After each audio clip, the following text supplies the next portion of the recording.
سبحان فالق Yes. الإصباح.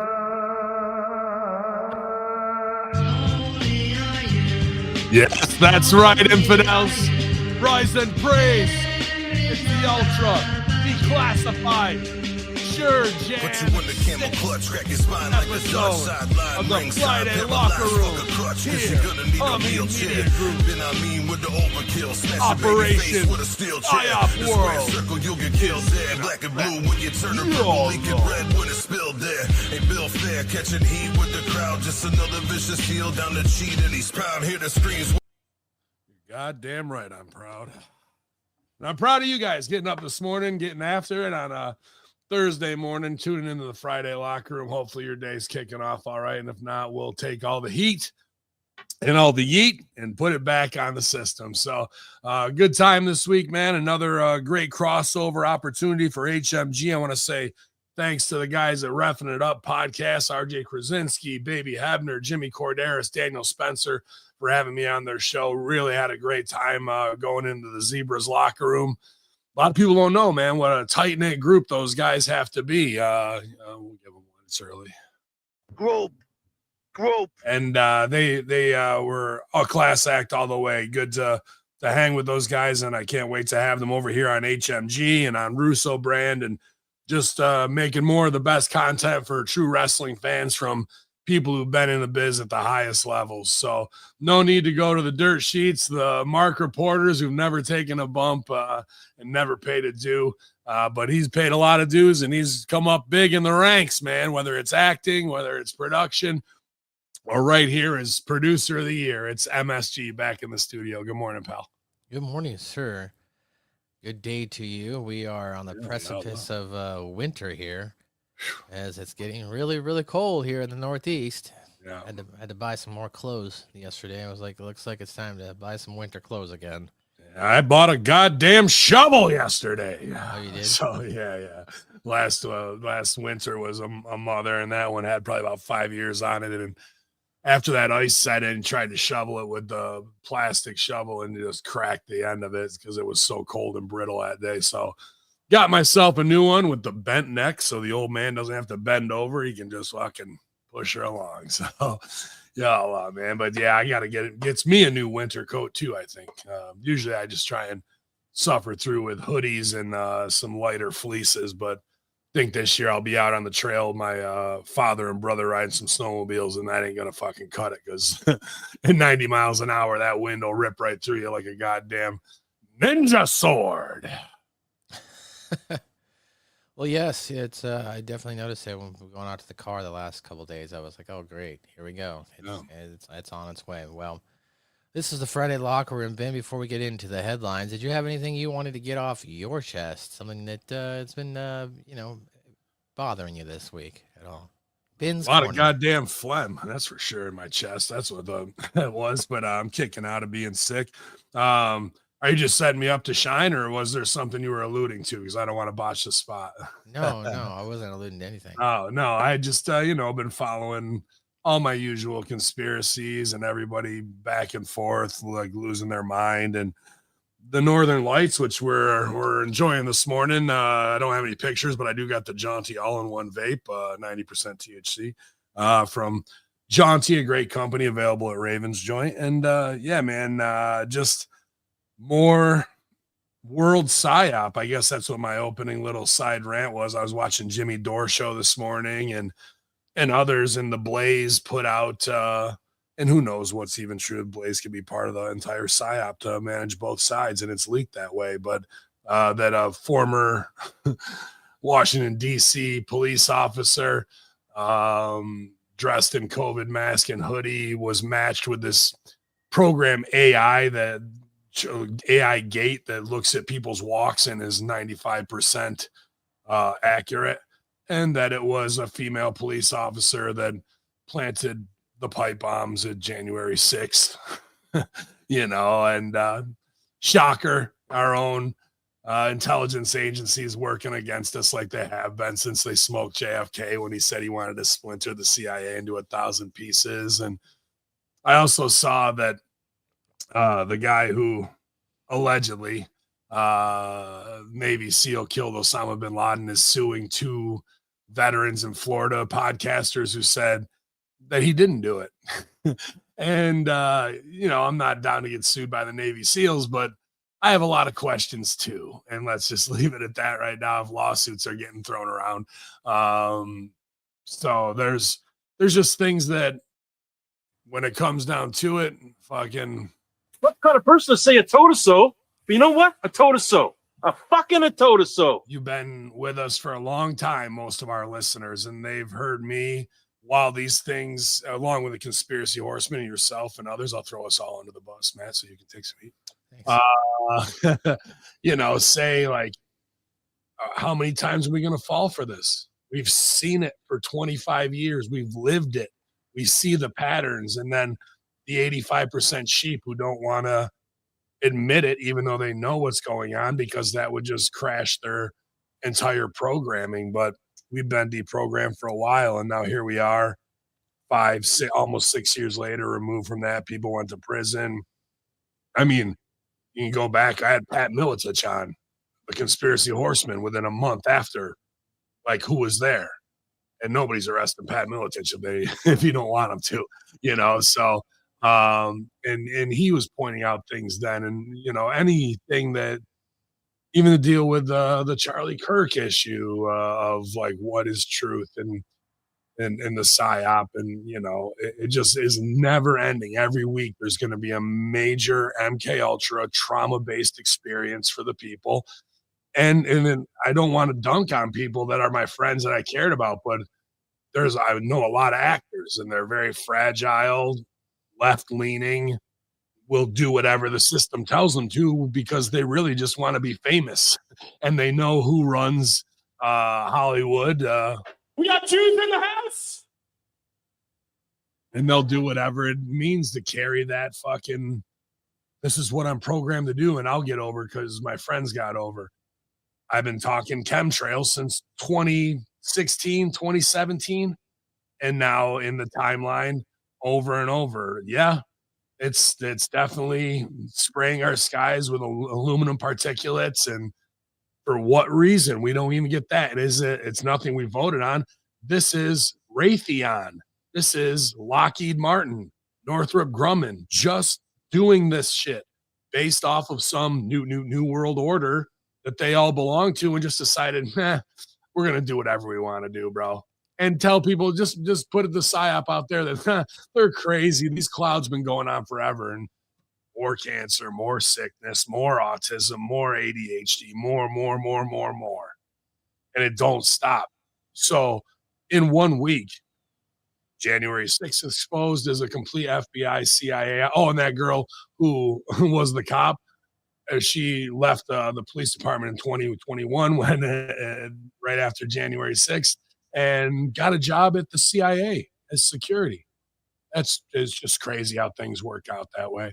And when it comes to the bin Laden alleged hero, no body cam footage of it going down, no footage of allegedly being thrown off the side of an aircraft carrier into the water for one of those classic at sea Muslim burials they all do, which they tried to put that over. No follow-up on SEAL Team 6, where half of them got eliminated in a turkey shoot. And they were also breaking protocol because SEAL Team travels on Black Hawk helicopters, but for some reason, they were placed on Chinooks, transport helicopters, much slower, much less defenses on them. Just the perfect storm, but sure, you did what we were told you did. So don't sue anybody. And just it keeps on, and then you're supposed to be like, not ask questions about Charlie Kirk while his wife's out here putting fucking eye drops in before she makes her Goldberg entrance to look like she's crying. Like, they're not very good at, they're about as good at maintaining a work as WWE is, and that ain't very good. So in the conspiracy horseman realm, and get fired up about this, but really at the end of the day, What's going to happen? Nothing. They're not going to go after these people. They're not going to fucking do the old West justice that deserves to be for being a traitor, or being a part of a deep state that doesn't even answer to any of the three branches of government. Apparently, you just say you're over and you do whatever you want and you keep people at bay by creating chaos because order out of chaos. Almost orderless quorum. So I don't know, man. Like, they're like, look in the sky at the northern lights. I've never seen them like this. You know why? Because Planet X is is in our solar system, coming back around. That's why you're seeing anomalies and light shows and comets and meteors that you've never seen before, because Wormwood the Destroyer is coming through. Jill Kidney says you're 15 years behind on your conspiracy theories, Ben. I'm 15 years behind. Well, thank you, Jill. I appreciate it. But if you want to go back and try and find Conspiracy Horseman episodes, I know I'm not shit. I'm sure Joe Kinney has got an unbelievable career, but you can go and check out some shows I did with John McAfee or former AI Google, creators and things along those lines, 9/11 experts, and I only lived the gimmick for 20 years online, but Jill, I appreciate your well-known opinion, and everybody should respect it because, I'm just an asshole wrestler who doesn't know shit. So hope you're having a good morning out there. You're really impressing everybody. Yeah, a lot of crazy stuff going on in the world, Ben, and it just doesn't seem to stop. Every time I turn on the news or I turn on television, there's something new for people to get upset about or to cause division between the mass population. So, yeah, and that's what it is. It's problem, reaction, solution. Don't say Sandy Hook. Don't talk about the laughing dad. Don't talk about the Saudis in Las Vegas. Don't talk about the chief of police who went from Vegas to Maui. Don't talk about directed weather weapons. Don't talk about Blackstone that wants to take over coastlines in Jamaica. Don't talk about any of that because it's all in your fucking imagination. You are just paranoid and none of it's real until 6 years from now when we show you the proof and it's all absolutely real and you were right the entire time. But again, you can't go dunk on your friends who, you don't know what you're saying. You've never done anything. Okay. I'm trying to tell you that I live a life of pattern recognition. Yes. And as a worker, I know what workers do to make people believe that I'm the 19th Prince of the House of Saud, responsible for hijacker funding. But, the fact that this week Clinton files are dropping showing Obama, Hillary, Kingdom of Saudi Arabia and everything funded ISIS. And it was all forgive me, I might be too far behind. I don't want to seem like an asshole. All right, well, let's get into some wrestling news here. The first story I've got here for you, Ben, is Trish Stratus says Vince McMahon hounded her like crazy about posing for Playboy magazine. While appearing on the while appearing on the Pod Meets World podcast, WWE Hall of Famer Trish Stratus commented on her decision to not pose for Playboy magazine during her wrestling career. I'm not going to read all of it, but she said a couple things. It's just not for me. I'm like a tomboy, even though I'm known as a sexual symbol, I suppose. I've heard that. It's not me. It's my character.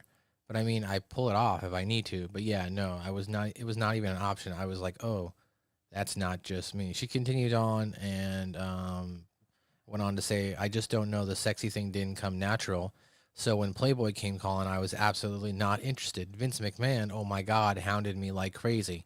He's like, it's a great opportunity. And I was shown also during that time, but look at this opportunity. If you turn this down, we're going to give you our opportunity to her. And I was like, no, I still don't want to do it. Thank you. It came to me for years and years, and I was just like, no. And I don't regret it never. It's not my thing. And now, my God, now that I have kids and everything, I couldn't even imagine, to be honest. So I know that was my decision, and I stand by it. Vince McMahon hounding the women to do Playboy. Vince, what are we doing? That is a goddamn shocker. Those allegations will not stand. It was Penthouse, not Playboy. Yeah, dude. Shocker. The guy who is a admitted computer brain number 2 sex addict. Wanted the hot blonde that, is the Toronto Pamela Anderson stereotype to get naked and show her box so he could make money off it. And really, it's probably more of a mental test of saying, can I get her to get naked? And if I can do that, what else can I do? Obviously a great athlete, as Trish was fitness competitor beforehand, and super hot even now after X amount of kids and 25 years, still as beautiful as ever, if not more so. But yeah, this is the time Vince had her naked in pre-tapes, and even if she had like nude colored belt on, she's jumping on them, and we're doing all the stuff with Linda, to make her look like a concubine. And that's got to be a crazy situation, even if you've been in the business for a little while, that you're working side by side with Vince. And if you're not a guy where he's trying to corrupt you by inside jokes and sending you pics and stuff. I mean, at this time there wasn't as many phone and video things to be able to send to people, but that's why you could stay under the radar and get away with it, because there wasn't an evidence trail digital of all the bullshit you've been doing. And she's gonna probably smile and laugh and no, I just don't think it's for me. Let me think about it. While you're trying to keep your job, he's like, you got to do Playboy, you gotta get China, like just him being a sexual creep and predator, which is exactly what he is and what drives him. And I've seen things this week of people bagging on Triple H, and I've done enough of that. That's fine, but Triple H has known about this. He's covered up where all this shit for 20 years, and who knows what part of it that he's participated in. And people are going, Triple H era sucks. We need Vince back. At least Vince cared about the fans. Dude, Vince didn't do shit the last 20 years. His creative sucked. He was worrying more about fucking chicks on the side, doing simulated rapes, crapping on their head, and having them sign 19 NDAs, farting in the writers' meeting to pop himself, more than he was ever caring about writing any decent show. Like that, it just shows that even Vince at that level, people are saying was more entertaining, and it wasn't. There was nothing of quality from probably 2008 till present day. That there's no memorable anything, dude. And everything they started down ends up with a crash and burn, no big payoff, great feeling. Or they do it for DEI reasons ahead of time, and then they throw the guy under the bus. It's Kofi Mania, and now he wears a sombrero to the ring. Like everything was lip service. Nothing was original and great creative. So everybody out there who's trying to heat on Triple H saying Vince was a genius, no, you're revisionist history. You're very delusional right now. They've been selling this crap product like used car salesmen since about 2008, from ignorant programming director to ignorant programming director, from CW to Fox to Netflix to ESPN to USA. It just doesn't stop. That part they've got wired. The bullshit sale sign on the dotted line for more money, absolutely. Delivering a product since 2008 has been on a steady decline. There's not one time where the graph goes up and stays up and then dips.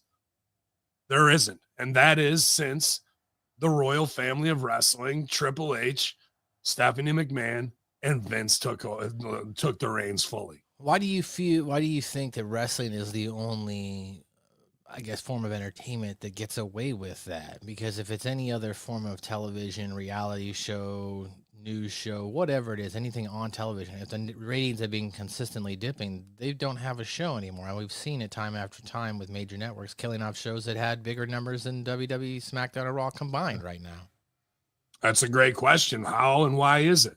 Are these program directors just marks because they came up in the 90s and they want to stand next to fucking Game and do a crotch chop while he points at them?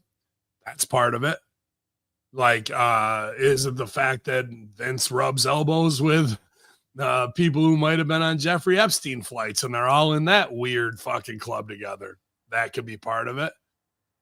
You know, like is there U.S. backing to use WWE as a complete front for black ops in Kingdom of Saudi Arabia, in USO shows? Yes. Like there's a lot of little things there where the wrestling doesn't make a goddamn bit of difference. It's the who you know, who you blow, who you got dirt on, and can we get this deal done? And the executive who signs them, that's like a badge of honor because nobody's done and run told that, hey, we bought a shit product, because nobody wants to admit to that signed on the dotted line. All they want to do is go, I signed a deal for 1.5 billion. That means I'm a big deal maker. And okay, so you paid $1.5 billion for a big wagon of horse shit. Congratulations. You were said it was you were told it was a big wagon full of gold, and it turned out to be a big thing of manure. But you're not going to go, I bought shit. You're going to go, I paid I got the deal done. I'm a deal maker. And then you fail upwards from ESPN and you go to Amazon Prime and you start doing more fake deals with the mafia and NFL. Like, so where do you see the buck stopping with this? Does this end with Saudi Arabia buying it and they'll just pay to put the show on anywhere they want? Or, I mean, yeah, that's an interesting thing, right? So they're going to want to buy it for their 2030 Riyadh project, and it's going to be sold as a bad bill of goods to them. Now, are you going to cross the Saudis? But if Triple H and the McMahons are in the office with the White House, they're already in on the big black ops psyop of what's going on. So it might just be window dressing. But the Saudis are going to find out that are they going to tour the show back to America? If the Saudis take over, they're going to keep it on tour. They're just going to be owners and Triple H is going to open the show every week. I don't think so. And they're going to find out when they bought the bad bill of goods for the most ridiculous price, even though they can afford it. Now what? When nobody's going to want to go to the show in New York when it's owned by Turkey Al Sheikh. Like, that is a twisted 1984 double-think pill to swallow, bro. Like, and that's why Nick Khan is selling, going, people are coming from America to go to Mania. No, they're not. Not unless you would have to pay for their ticket, flight, and hotel. Go to WrestleMania in Saudi for $1. That'd be about the only way, because none of it's been fucking rectified. And even now, things are coming out of the deep staters telling on each other and taking the files that they've been sitting on as dead man switches for years and exposing it. And now you're supposed to go watch wrestling because these super rich Arab oil guys fucking own it. And they don't give a shit. They don't even know that Andre the Giant and Yokozuna are dead. They want Undertaker and Kane as their tag champions. Like, it's insulting to people who've put 40, 50 years into this shit. Well, these guys are over here trying to let's play Western culture and show that we can join the fray too. But really, underneath the surface, we're still, living a crusade savage lifestyle while we enslave people for our own fucking benefit. None of that's been answered or addressed. They try and put WWE window dressing on it, and the show is so bad and they don't care that now the fans are chanting, fuck you, Saudi. They're booing Triple H when he even said Saturday Night Main Event in Boston because he knows they sold them out for Washington, D.C. when that match absolutely should have been in Boston, where this week's Raw was. The people know, even the people who are dumb enough to keep paying insane amount of prices for tickets at the show are turning on them. So I saw SmackDown house way down for ticket sales. Yeah. Cena's final match still not selling out. The Greed, Mark Shapiro and Ari Emanuel, shocker, don't get it. And all they're using this for is some alternative purpose, not to serve the wrestling fans, not to serve the business or take wrestling and rekindle it to make it great again. They don't give a shit about that, dude. And that means they don't care about any of the fan base. They're just trying to pimp it out until they can sell it to the Saudis, who will then royally fuck it up. You think people in fucking Kansas City and fucking, Alabama and shit are going to be like, yeah, the Saudis are coming to town with WWE. Fuck. How delusional. And Triple H, Khan, Steph, all of them know that. But they're putting a smiley face on. It's the best show ever. So they can once again get them to sign on the line, which is dotted, always be closing, ABC, coffees for closers. And once they do with Saudi, it'll be like, oh, sweet. Cash the check for $20 billion. We're out. And now it's your problem, pal. And it might even be more than that, because I think with UFC controversy, Dana's gambling markers all over town and bought fighters, you're in for a huge PR RICO scandal, and you're going to want to dump that property. So I wouldn't doubt if they sell UFC and WWE in a package for $100 billion.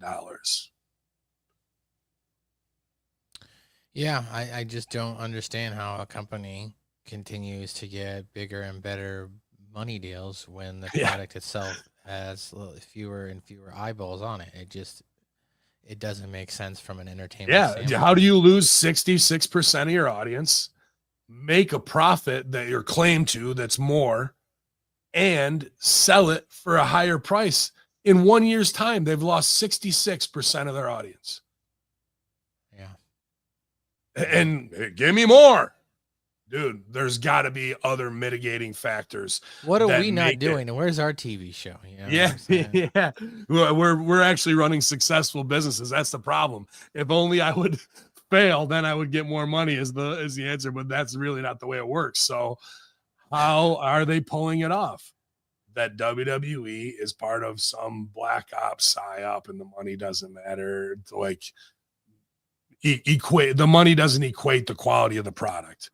The money equates whatever it is that somebody's trying to push through in the dark corners.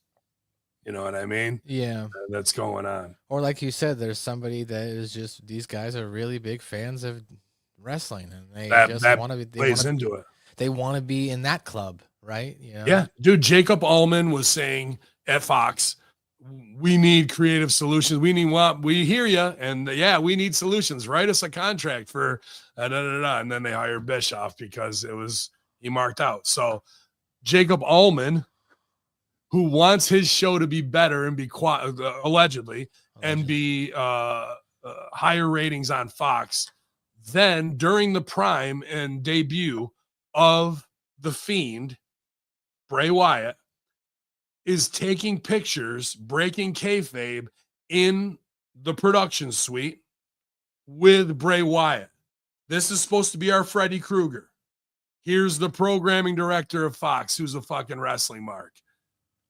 Allegedly, he wants the show to be quality and this.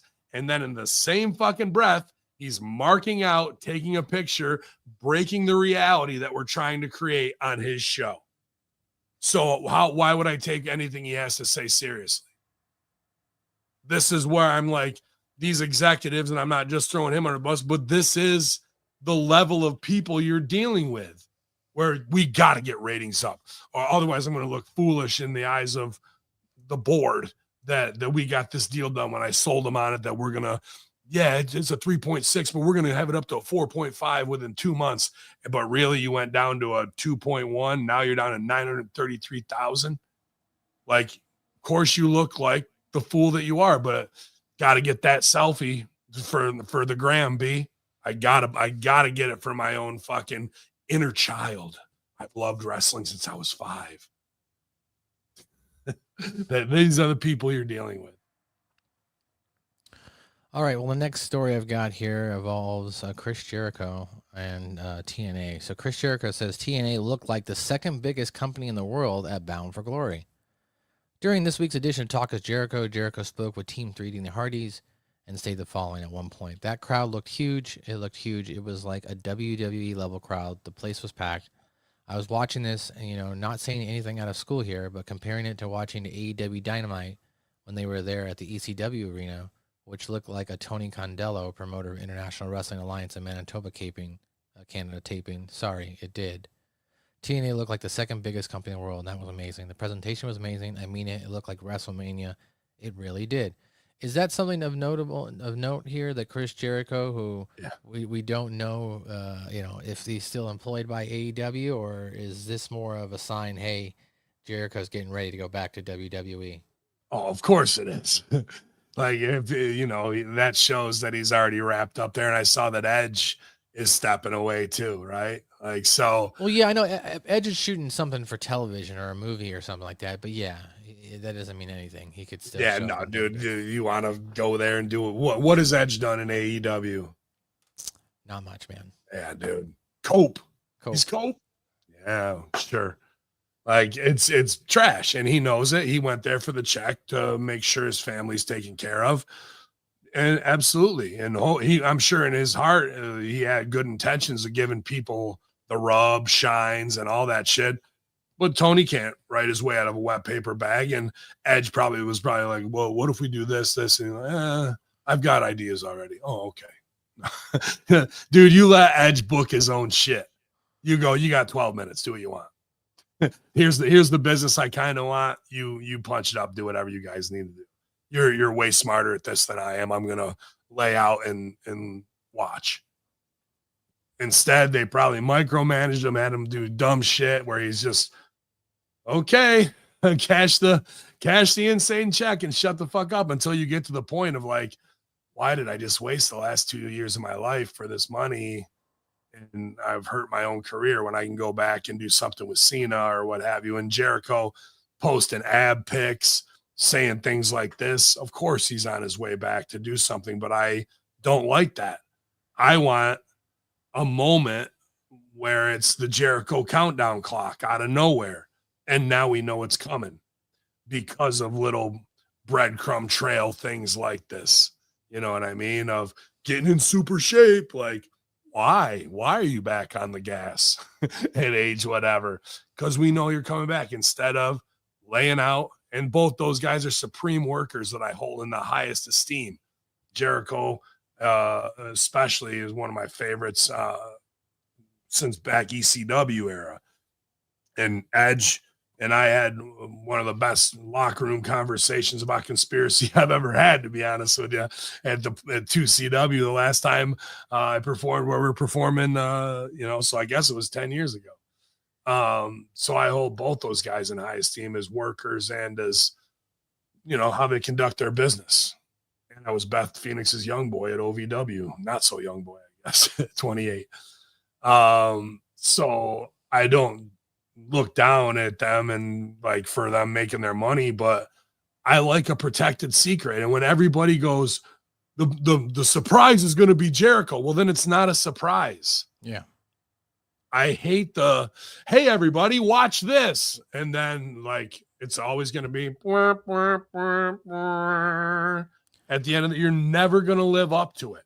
It feels like Russo says, like they're booking for the pop, right? They're booking. You would have what would be a bigger pop, knowing that Jericho's coming and it got stooged off that he's in the fucking town that day. And we've seen these things leading up to, and he's putting over Impact, which Impact did look great. I'm not saying it didn't, but him as the company man for AEW saying that, he has every right, being the veteran that he is, to talk openly about any Fed and how they look.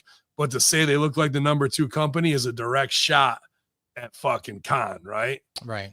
And then he buries Tony Condello, and that was funny too. So well, I don't disagree. Like, I was there the night Jericho came back and wrestled 45 minutes at the Royal Rumble unannounced, and people went ape shit there in Phoenix at that show. And I was there. Cena came back and won it, but yeah, he was there 45 minutes and people went ape shit. So if you did something even simple, like you think it's going to be Cena's. Well, his last match coming up quick, but this is how I would have done it maybe 2 months ago or a month ago. Guys, you think they're going to be the guy that gets to face him in this stupid tournament or whatever, right? And something happens before the match even starts where somebody gets jumped because they've got side business and gets taken out. I don't care about Samoans, whoever. Somebody disgruntled. And now the match we thought was scheduled is off because that person's too hurt. Jericho countdown clock out of nowhere. People would fucking come out of their seats. Twitter would go nuts. Fucking people at home would be taping themselves, oh my God. But instead, we already know they're coming back. And now it'll mean 30% of what it could have meant. So now when we start down that road, we're already at a D- grade. And you can only go down from there. The ceiling is D-, because the storyline of Cena's heel turn was A and B, and now we've taken that out and we're back to t-shirt sales at a C level. The ceiling of what we can do on this is at C. But then, the rib comes out of ESPN rated an F-. I go, well, an F- is really just a G+. It's all about how you spin it, So I'm kind of a little disappointed in guys that I have a lot of respect for and we're huge fans of that, influenced how I do my thing on the mic, are stooging off the surprises by saying they're stepping back or by showing these picks.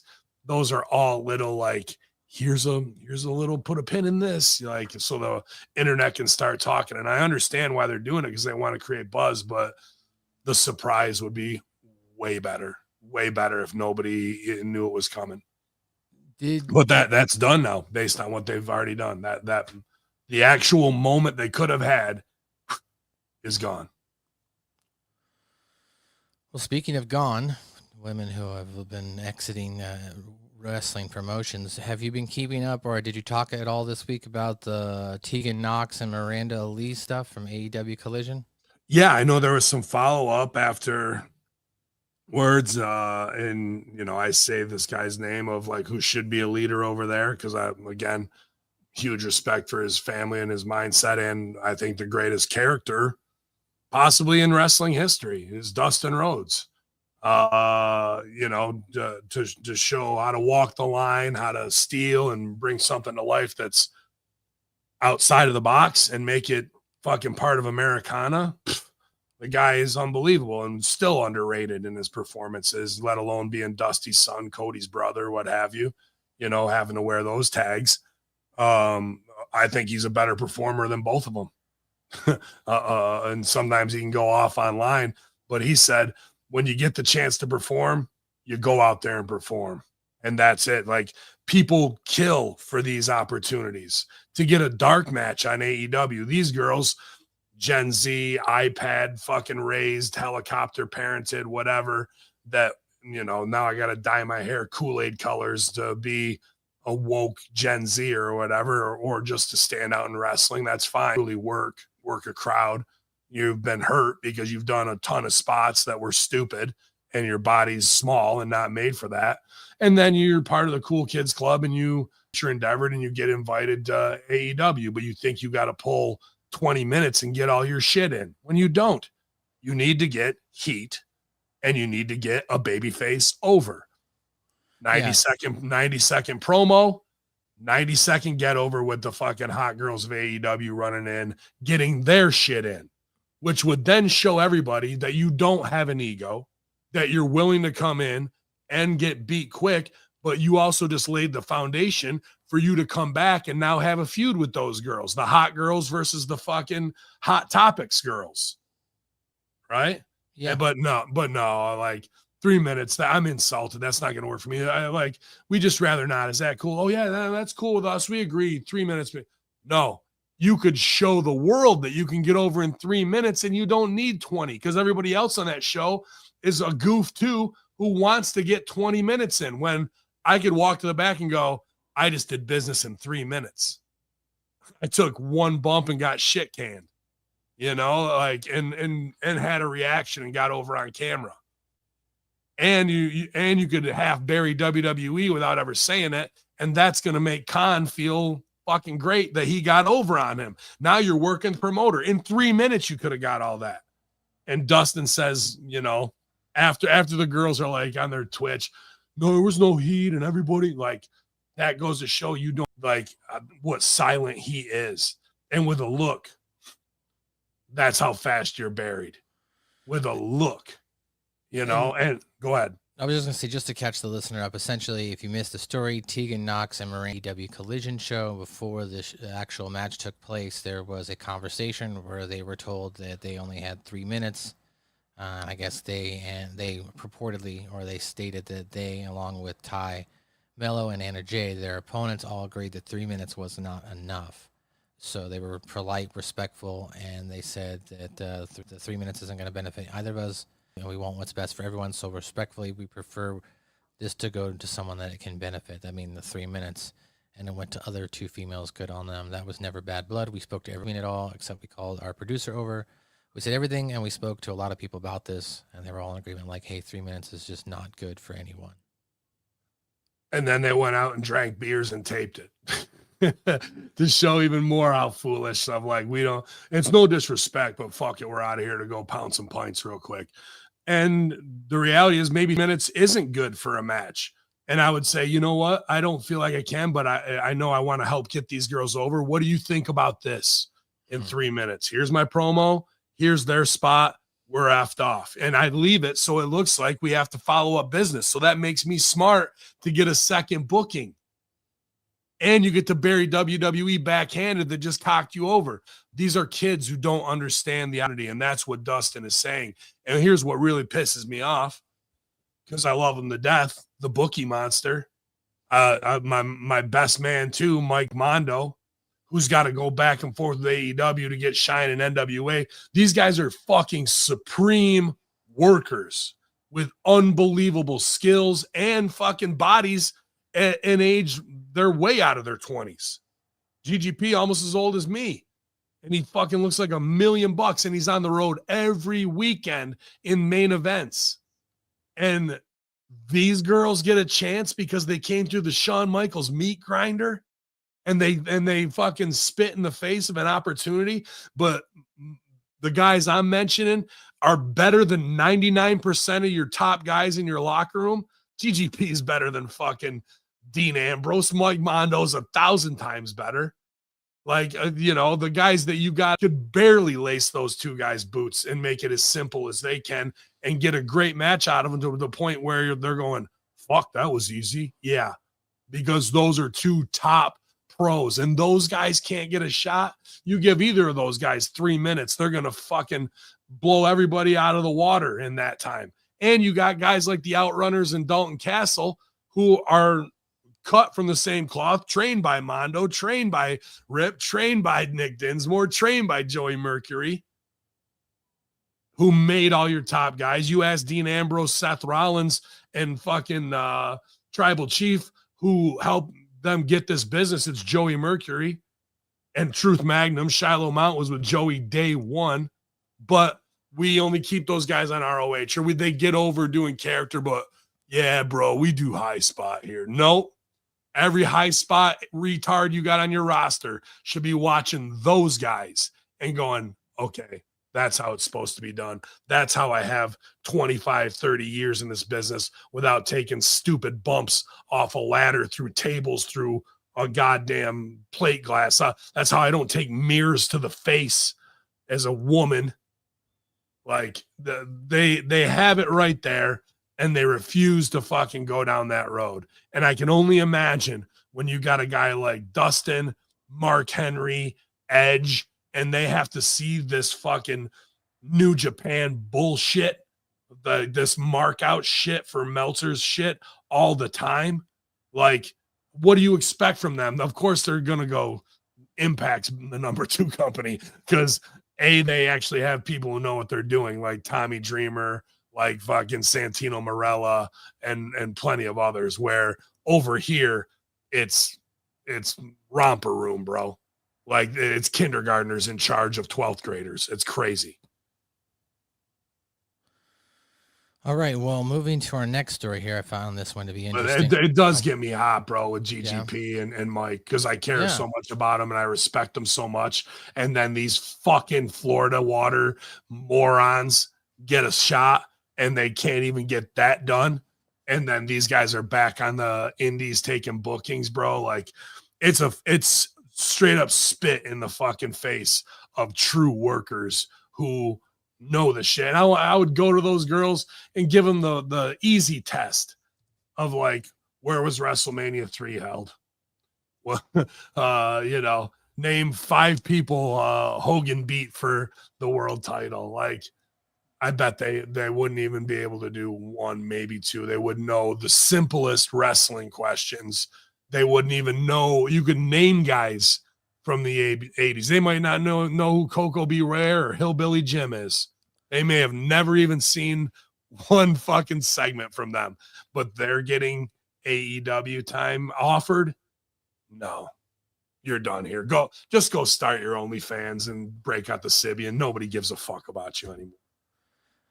Now, of course, I wasn't here last week, but let me ask: did you and Steve King talk about the Mike Mondo NWA stuff at all, or did you talk about this last briefly? week? Yeah, I mean, Mike is smart, right? Like, and I don't know why Khan has some type of beef with NWA when, if he was all about open door policy or forbidden door, that's exactly what you would want. Instead, he brings back he starts his own national title the week Mike wins the one in NWA that's been around for 100 goddamn years. And okay, if you were going to do that, let's have a storyline where then Mike comes in and jumps the railing and beats the shit out of that NWA or of your phony national champion, has his belt, and the sheets were talking all week. Mike Mondo, he's pissed off. Like, what's he doing here? All that shit. And Mike looks like $1 million and looks, and wrestles how Hobbs and Wardlow should learn how to, Brian Cage should learn how to wrestle as fucking jacked guys, but instead they want to do dives and get their shit in. You'll never see Mondo do that dumb shit. Well, I say that, then he jumped off the fucking thing at Ring of Honor and broke his ankle back in the day. So, but I think he learned his lesson. Like the fact that it's right there for you, I was like, all right, maybe they're writing the storyline to bring that over and Mike can come grab that belt, and then AEW guy can chase him back to NWA, and we're doing more open doors. Nope, just petty and dumb. But what does Mike do? Stands by, his career and his work ethic and his doctorate level of knowledge in this shit, and says, I am the national champion. This belt's got legacy, and if anybody's got something to say about it, I'm not hard to fucking find. So puts the ball right back in their court. What do? Nothing. Mike sets them up respectfully instead of going, that belt doesn't mean shit, and like being a mark for a title. Said Mike hands them gold because he knows how to do business, and they go, oh, gold. That's baby booking. That's why I'm saying you have kindergartners in charge of 12th graders. Mike is a 12th grader. Khan is not. All right. Well, yeah. Mike Mondo last week said, let me be clear, there's only one NWA and there's only one prestigious national championship that holds legit lineage and has for decades. So to Tony Khan or anyone else confused, here's the legit title, what the company it belongs to, and the legit national champion. My name is Mike Mondo. And who's boom? Gut check time. And who's managing him? Mike Mondo? Yeah. I'm not watching NWA, so I'm just gonna guess Aaron Stevenson. Yeah, Damian Sandow. 2 unbelievable OVW WWE talents who got over in their 20s. Mike was in his teens, possibly just coming up to do the Spirit Squad. And out of the Spirit Squad, you also get Nick Nemeth, Dolph Ziggler, unbelievable mind and worker, Mondo, Ken Doane, who is a phenomenal athlete and worker and an agent backstage right now at WWE. Mitch, I don't know. I'm still in the quest for Mitch. That's the only one I don't know. And Johnny Jeter, who in OVW, when the squad was there, everybody was saying Jeter's the best one. Jeter's got the best mind, and he's got a beautiful wife and family, and he's kind of transitioned out of the biz, but one of the nicest guys I ever met in the locker room, Jeter. I mean, all those guys were A+ to me, but like those guys were 20. And their mind is better than most veterans ever be. Like, it's crazy. I can't even explain it. Like, be fortunate to work with all those guys and watch them put shit together. I learned some master class lessons in any time I got to be around them or work with them. And for them to be that good is because Dr. Tom Pritchard, Jim Cornette, Rip Rogers, Al Snow, Danny Davis, Paul Heyman. That's who schooled those guys at 19 and 20 years old. And you're not going to use that foundation, that wealth of knowledge is unbelievable to me, bro. Because why? Because ego? Because we got guys like, dude, if you want a guy like Kyle Fletcher to truly get to the next level, even a Kenny Omega to fucking truly understand it and whatnot, it's about putting all that aside and getting them in the ring with that. And then Damian Sandow, Aaron Stevens, what more do you want from a guy who can do character at every level? You know what I mean? And get himself over. And he's a racehorse stud when you come to just to look at him compared to these indie workers. The guy's fucking 6'5". So you put those two together and you're not going to want them on your show. That's unreal to me, bro. And both those guys there would go there humbly, do great business, make your guy look great, and make him look gay, make him look great. And then you could have them chase back to NWA. And you've got Billy Corgan. I want to see the Billy Corgan, Tony Khan face off. Right. But nope. My belt's the legit one. Oh, okay. AEW national title coming soon. Well, I'm not sure. Ask Brandon, but I'm sure that belt count's getting up there each and every Wednesday night when he does the watch-alongs. That's for sure. Yeah, I mean, especially with Mercedes Moné, we have to have broken the belt count. We got to be close to probably a 25er. I mean, Liz is here. She's got all the analytics. I haven't been doing the watch-alongs in a couple of years, but yeah. So I got to believe with her having all those belts that the belt count has been shattered. Yeah, I would agree. Next story here, sticking with AEW. I thought this was an interesting story. So Hangman Adam Page hypes up AEW as being affordable for families during an interview to promote Blood and Guts. During an interview with WX12 News to promote the 2025 Blood and Guts edition of AEW Dynamite, Hangman Page said the following about the AEW experience. He said, going to a wrestling show for the first time is like going to the cookout for the first time. You think you know what you're going to get, right? You go up there to order the tray and you think, I'll get a double cheeseburger. You think you're going to get fries for a side, but you're going to get an entire corn dog for a side. You're going to get chicken wrap for a side, and you think you might just get a Coke or something, but you get a cheer wine float as a drink.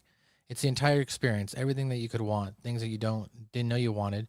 You're going to get that, and it's going to be affordable. I think tickets start at $29, so it's something affordable for you, the family, everybody involved. Blood and Guts, I say it will be violent. I have a lot of family there. I think this might be the first wrestling show that my wife is going to bring my son to see. It's just very odd to promote a family-friendly show when the title of the show is called Blood and Guts. And the women have a ton of color. Yeah. Did you see like some of the highlight shit I just caught on Twitter this morning? No, I didn't see Dynamite. No. Dude, girls are covered in blood. Like Tony Storm takes a mirror to the face. Oh my gosh. Yeah, dude, it's Terry Funk level hardcore. I don't know how much it was gimmick blood because I just caught 20-second clips. But you're talking corn dogs and shit like that. And my wife's bringing my son. It's his first show. You're bringing your son to a first show where women are fucking drenched in their own blood. This is how clueless the cool elite guys who get to run this shit are.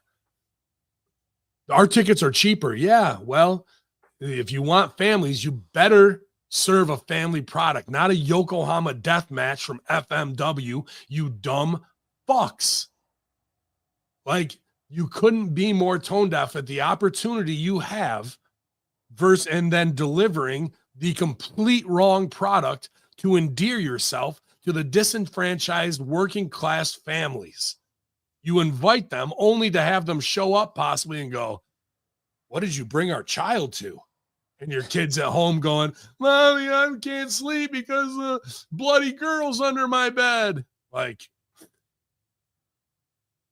idiots, complete lunatics. And when you surround yourself with Will Washington and fucking any other goof who calling Meltzer on the phone for advice as opposed to going Jericho, Edge, Dustin, Mark Henry, Big Show.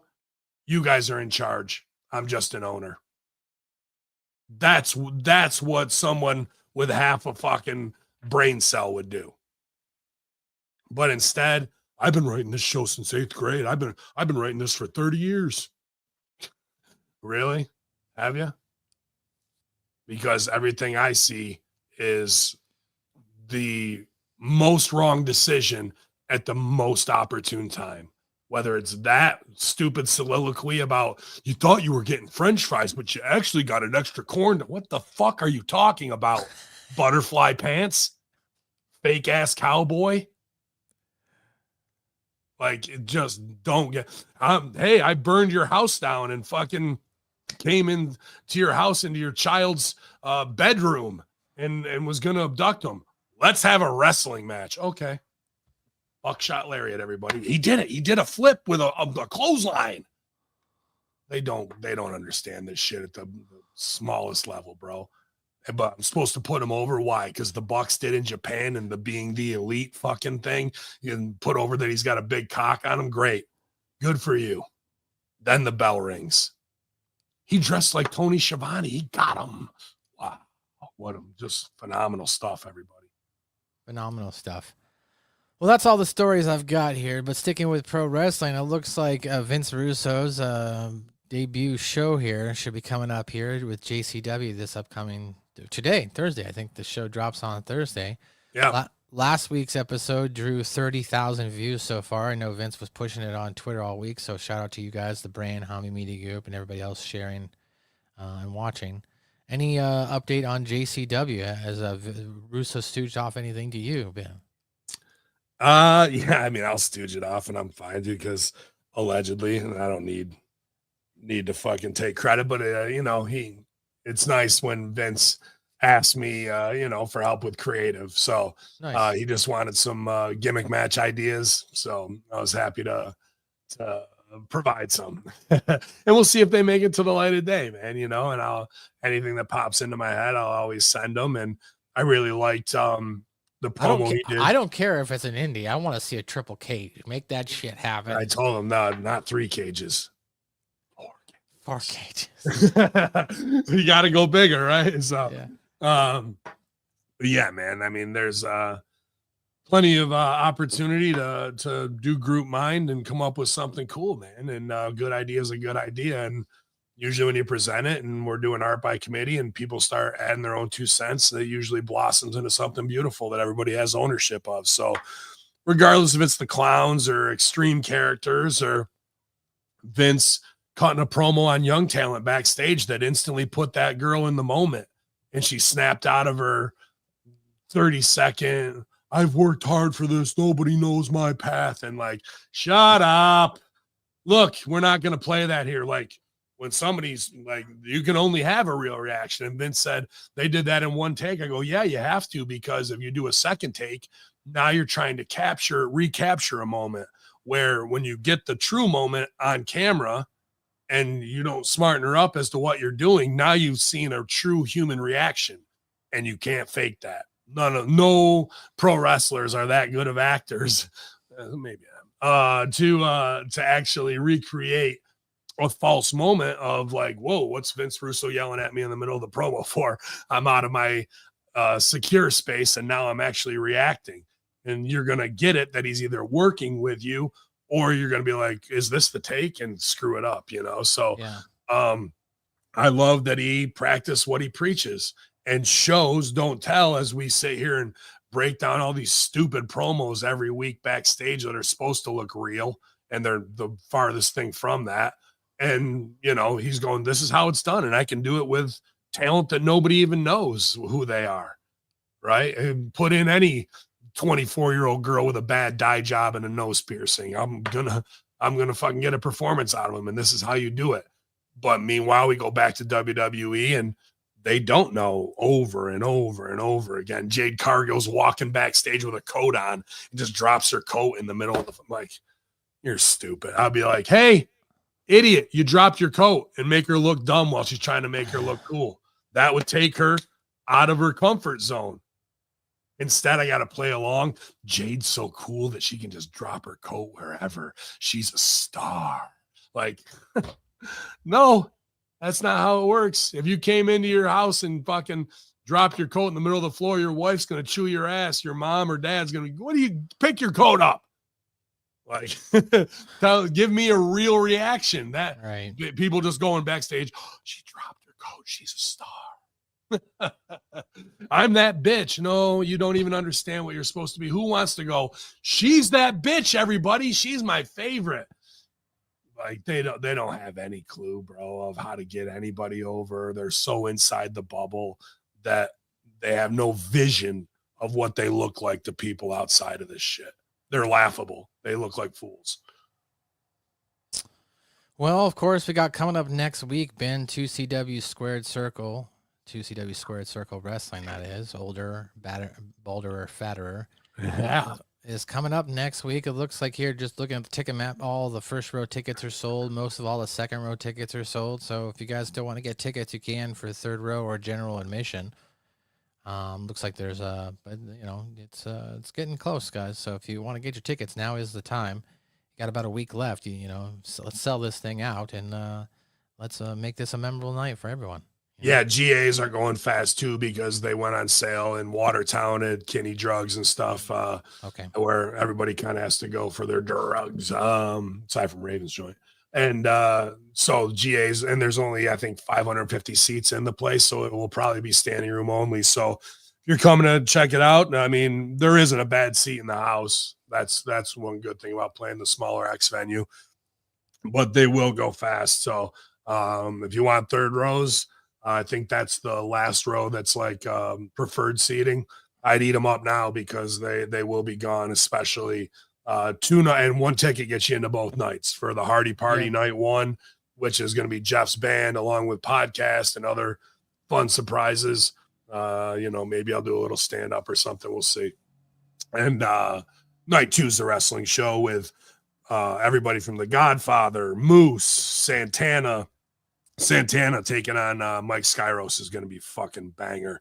My man Cloudy and Nick Ando taking on the Rascals. Rich Swan, I forget Mr. Freeze, I think he's taking on. I think that's most of the major superstars, and there'll be other surprises, I'm sure. So it's going to be a great time, man. I feel good. Actually, my back feels better than it has kind of in the last 3 years, so I'm excited to kind of come out and perform, and people are already asking me about other shows, and I'm just kind of like, bro, I'm retired. Like, 2CW's its own monster, obviously being business partners with Josh, and 2CW made my career, so absolutely excited to be back in the locker room with all the good brothers, and hopefully Dick Justice doesn't show up because otherwise shit could really hit the fan. So, but y'all, man, come check us out. It's going to be a good time. Check out Ravens Joint. There's rooms at the Comfort Inn under Ravens Joint in Clay. If you want to book one for both nights or overnights, who knows? You might be partying with the Godfather till early in the morning, right next door. So, but y'all, man, let's go, Bobo. Let's party with the Godfather. Yeah, and I'm gonna be there. Bobo's gonna be there. I think Billy Ray Valentine's gonna be there. Colin White. Whole Wednesday locker room's gonna be there. Oh, Colin White song's gonna be there. Of course, Strangler Steve King. He'll be there. So yeah, maybe come hang out. Come say what's up. Yeah, man. Peeps.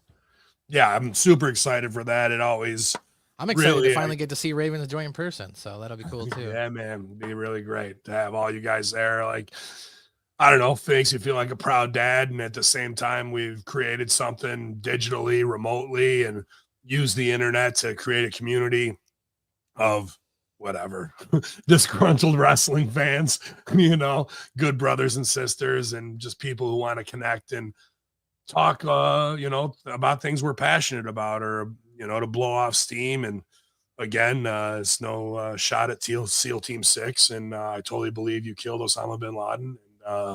Everything you say is true, so don't sue me or kill me, and you can come to the show, which is you could take your own helicopter, SEAL Team 6, right to Fort Drum, 10th Mountain Division, and come on out, and we'll have a good time. I'll trigger somebody's PTSD, and they can send me a death threat like usually happens in Watertown. So But y'all, man, love to see you guys come and hang. Come meet the HMG posse in person. We'll get some great pics, smoke some dank, and hang out in Watertown, man. Have a good time together. So, just like I did this morning, man, here with Maddie, MSG, Friday Locker Room, man. What do you got going on? I know South Park getting real hot, taking heat. A new love scene between JD Vance and Donald Trump in the rumors I saw. Yeah, so brand new episode dropped last night. Got to get on that. I'm about an episode back because I'm still working on the special for the Halloween special that came out on Halloween. So I'm about 2 weeks behind, but I'm working on that this week, and then I'll be working on the brand new episode. You can go to youtube.com/@SouthParkPod, sign up there. Brand new podcast will be dropped either today, Thursday, or Friday. I just got to edit that up as well. Just getting back into the studio, back into my place, so kind of getting back on track with everything. So. But yeah, everything should be up there within the next 24 to 48 hours as far as podcasts concerned, and hit that notification bell on YouTube and you'll be notified when more content drops. Awesome, man. Awesome. Yeah, y'all, it was a great time again on reffing it up with those guys. Make sure you go check that out. I'd listen to it on Spotify, give it all the thumbs up, share it. Appreciate it. It was a great talk with all the zebras, and a great talk here with the HMG faithful on the ultra declassified kayfabe live version of the Friday Locker Room on Thursday. So on behalf of my good friend Jill Kinney and all the outdated conspiracy theories that are floating around there, it's Hacker Hameen, infidels. It's Riyadh season. Happy Veterans Day, everybody. Y'all. If you're not Caucasian, then leave. Mark Henry. I'm sorry.